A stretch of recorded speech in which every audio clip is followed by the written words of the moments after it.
สบายดีทุกคนมาพบกับครัวแม่ปุ้ยอีกแล้วในเมนูแจ่วมะเขือม่วงใส่หมูสับเด้อทุกคนมาเบิ่งน้ำกันว่าสูตรที่แม่ปุ้ยเฮ็ดคือสูตรที่คนอื่นเฮ็ดบ่แต่แม่ปุ้ยมักสูตรนี้เด้อมาเบิ่งน้ำกันว่าแม่ปุ้ยเฮ็ดอันใดเนาะก่อนอื่นแม่ปุ้ยจะนำหมักเพชรผักบัวผักเทียมเนาะหมักพริกหยวกแล้วก็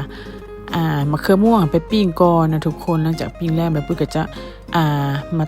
ตำใส่กันแบบนี้เด้อแม่ปุ้ยใส่เป็นนัวลงไปน้อยนึงนะทุกคนเนาะแม่ปุ้ยจะตำพวกหมักเพชรหัวปัวพวกเทียมมันหมุนก่อนเนาะแม่ปุ้ยก็จะมาปอกพริกหยวกเนาะแล้วแม่ปุ้ยจะมาซอยลงมาตำใส่กันนะทุกคนหลังจากนั้นแม่ปุ้ยมาปอกมะเขือเนาะปอกมะเขือแล้วมาซอยเป็นตอนน้อยๆแบบนี้เนาะแล้วก็มาตำใส่กันให้มันทั่วนะทุกคนตำให้มันแบบว่าเข้ากันแล้วเนาะแม่ปุ้ยจะใส่ปลาแดกลงไปน้อยนึงเนาะแล้วก็ใส่น้ำปลาลงไปน้อยนึงเนาะแม่ปุ้ยจะคนไปคนมาแล้วทุกคนหลังจากมันทั่วแล้วเนาะแม่ปุ้ยก็พอแล้วเนาะจะเป็นประมาณนี้แล้วทุกคนเนาะยังบ่แล้วเด้อแจ่วมะเขือแม่ปุ้ยเนาะคือสูตรแม่ปุ้ยเลยแม่ปุ้ยจะนำผักเทียมไปเจียวใส่น้ำมันเนาะเจียวหอมๆหรือจะเอาหมูสับลงเด้อทุกคนแม่ปุ้ยจะคนไปคนมาแบบนี้เนาะจนหมูสับสุกแล้วเนาะหลังจากหมูสับสุกแล้วแม่ปุ้ยจะเอาแจ่วมะเขือที่แม่ปุ้ยตำให้ลงไปขั่วใส่เนาะทุกคน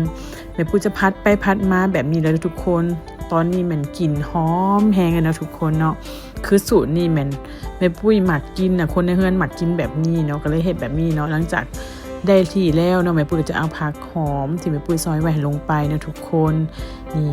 ฮ้อนๆแบบนี้เลยเนาะแม่ปุ้ยจะตักใส่จานเด้อทุกคนพร้อมเสิร์ฟกับข้าวฮ้อนๆทุกคนนี่หน้าตาจะเป็นประมาณนี้เลยทุกคนเป็นตาแซ่บบมีใครเคยเฮ็ดสูตรนี้บ่คอมเมนต์มาบอกแม่ปุ้ยหน่อยเด้อถ้ายังบ่เคยลองเฮ็ดเบิ่งเด้อรับประกันว่าแซ่บแน่นอน